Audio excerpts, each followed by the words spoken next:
What's going on, everybody? I'm Terrence, and this is Bank Shipping.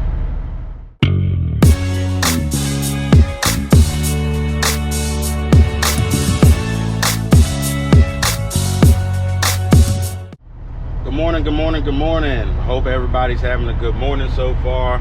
Like I always say, if you ain't up, go ahead and start that grind.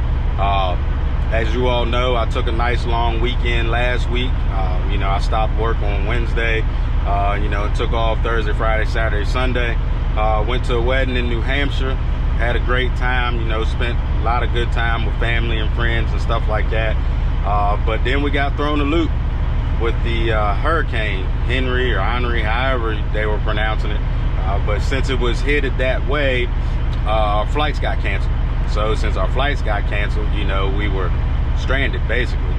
So we ended up getting a rental car, and I ended up driving through the hurricane back home because I had to be back home by Monday. So did the wife, because the kids started school on Monday. It was first day, and then I also had a load to pick up on Monday. So drove through the storm.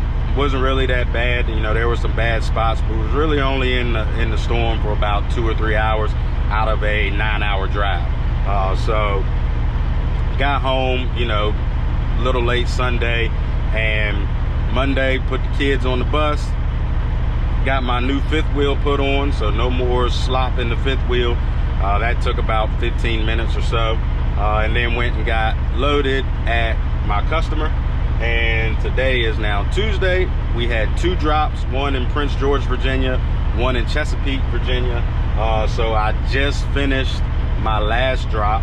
I didn't film the first drop because it was still dark outside, and I don't have the fancy lights and all that stuff on my GoPro, so you all wouldn't have been able to see me. So we just got done with the second drop in Chesapeake.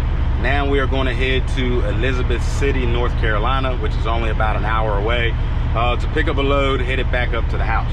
So I will catch you guys when I get to North Carolina. All right, so sorry I couldn't get the onload. Sorry for the noise too. Parked next to a reefer. But so I picked up at a Coast Guard base, so I couldn't really film anything inside the base, but that's what I have.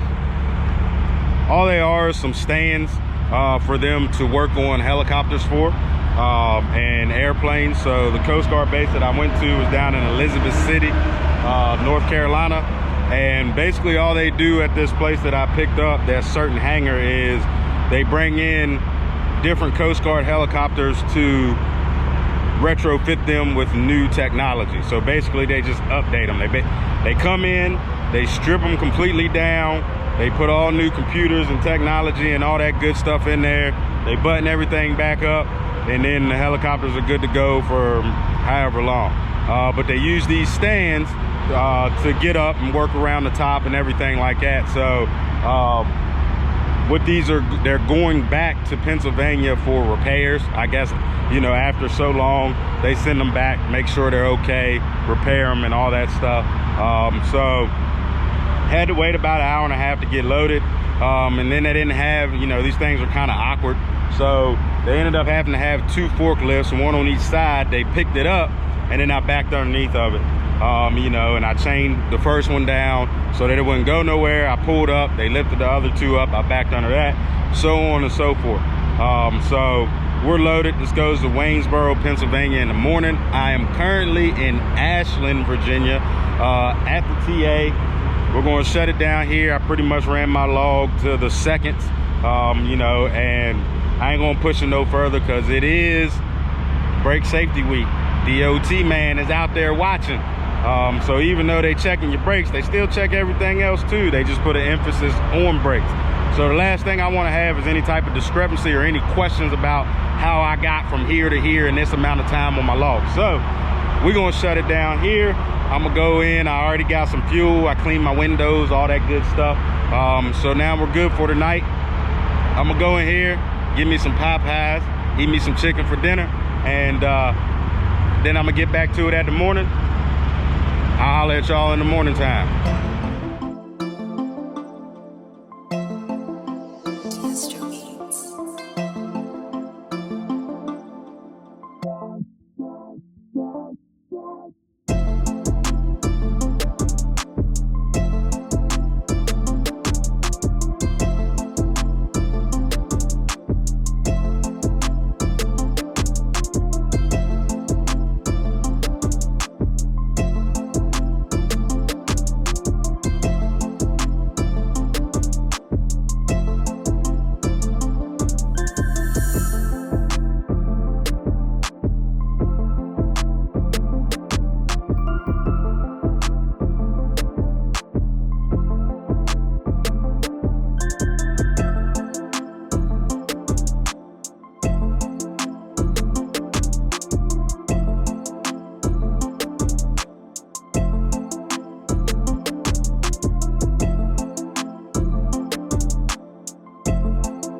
All right, guys, so I'm actually sitting in the car because I went to record a video and I don't know what happened to my GoPro, but it just stopped working and didn't record what I was talking about. So I figured instead of sitting in the truck, I get in the car, turn on some AC, because the truck still doesn't have any AC, but I'm getting that fixed soon. I finally tracked down the part, so hopefully be getting that ordered and in soon so that I can have some AC. It was crucial last night, staying out in the truck when it was 90-something degrees all day yesterday. I think it only got down to like 76 last night. So it was pretty hot in the truck. I got a little portable AC, but when it's that hot, it doesn't really do much. So last night was a bit of a struggle. But, got up, did the thing, it is what it is. I ain't gonna let a little bit of AC keep me from getting this money out here. So, we dropped off in Pennsylvania and back at the yard now. Wanted to talk a little bit about Hotshot. A lot of people ask me, they'll send me messages or something like that, or they'll ask me if they see me out on the road, the whole Hotshot thing, is Hotshot worth it, and things like that. One of the biggest questions that I get is, what is Hotshot? What's the difference in Hotshot and just regular trucking? So to answer those questions, there are few guys left and girls that do true Hotshot. The getting a call saying, hey, I need this picked up right now and delivered as fast as possible. There's not many of those anymore. You still have them, in oil fields and stuff like that, which is where Hotshot came from. So you still have Hotshots running down there, running in the oil fields and things like that. But for the vast majority of what's out here, and what people see as Hotshot and plan on getting into as Hotshot, is really just LTL trucking. That's all it is. It's nothing more than an LTL carrier. You're, with the way things have gone over the past years, especially with pickup trucks having more tow capacity and trailers having more load capacity. You have guys out here hauling 20,000 plus pounds with a pickup, and it's nothing more than an LTL carrier or an expedited carrier. I've said it before in one of my videos, I never really marketed my company as a Hotshot company. I've always marketed my company as a expedited and LTL carrier.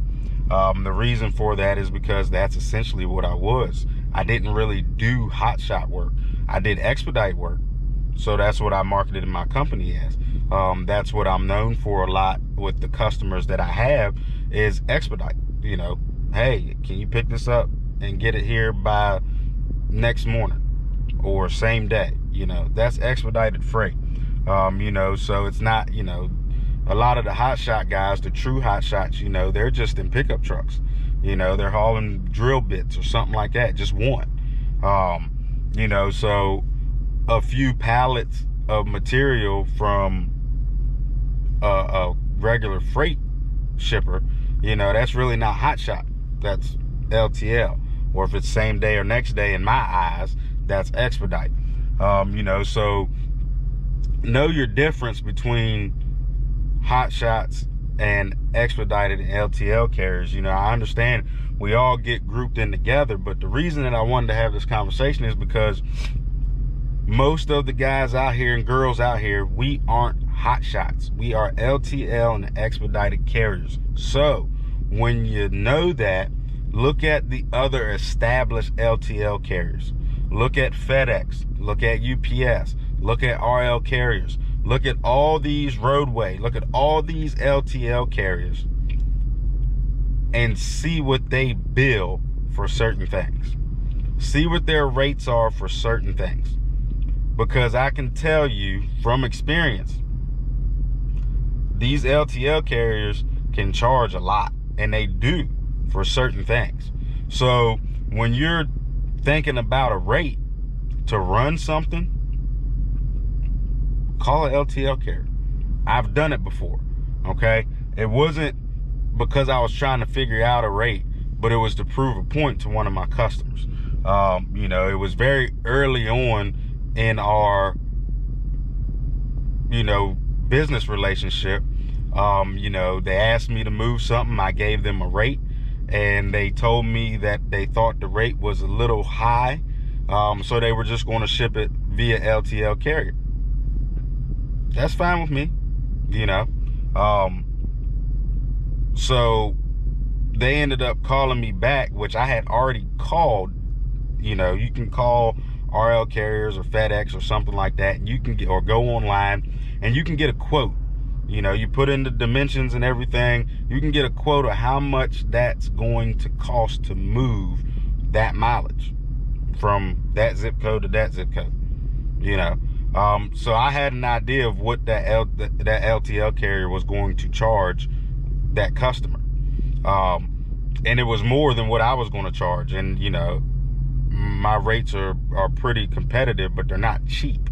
I might be on the high side. And for them to be even higher, I was like, man, you know, maybe I should be asking for more money. Long story short, that customer called me back and decided to run it with me because the LTL carrier was too expensive. I was cheaper. You know, I wasn't much cheaper, but, you know, save a couple dollars here and there, whatever. So, you know, get in the habit of that, you know, especially if you're running the same areas all the time. You're running the same lanes all the time. You know, get an idea of what these LTL carriers are charging to ship those lanes, because you might be surprised. Some may be cheaper, but some may be more expensive. It kind of gives you an idea of a competitive rate for that lane. That way you're not being super cheap, or you're not being really expensive to where you won't get the load. Of course, if you're super cheap, you're going to get the load, but that's going to mess up the market. That's going to mess up that lane. So I'd rather be more expensive than too cheap. And then also that gives you some leg room. You know, that gives you some ground to stand on when a customer says, that's too much, I'll find somebody else. And you say, well, you know, if you ship it via this LTL carrier, it's going to cost you this much, roundabout. Then they may be more, you know, they may be more able to give you, or more willing to give you that load once they figure out that LTL carriers will be more expensive. You know, so it's just something to look at. You know, it's one of those things, like, just like, you know, on the load boards when you look at rate mates and it shows you what the average rates are and things like that. You know, by calling an LTL carrier and trying to figure out how much it would be to ship a certain product with a certain dimension, it's almost like a rate mate, but you're actually seeing what your competition is going to charge, so you can base it off that. So that's just a little tip that I learned that I wanted to pass on to you guys, because, you know, the way that the market is going, it's no longer really Hotshot. We're just LTL and expedited carriers in a pickup truck. And I say we because that's where I started. Even though I'm in a semi now, I still say we because we're all the same. You know, Hotshots, guys in single axle semis, tandem axle semis, we're all in the same ball game. We're all in the same industry, which is trucking. So I'm gonna say we. I ain't gonna say y'all, nothing like that. I'm gonna say we. But anyway, just wanted to throw y'all that little tip. Do with it what you want. I'm gonna go ahead and get off here, head to the house. It's actually an early day, can't believe it. I'm home before it's dark outside, so I'm gonna enjoy that. So, like always, stay prayed up, grind hard, and stay humble.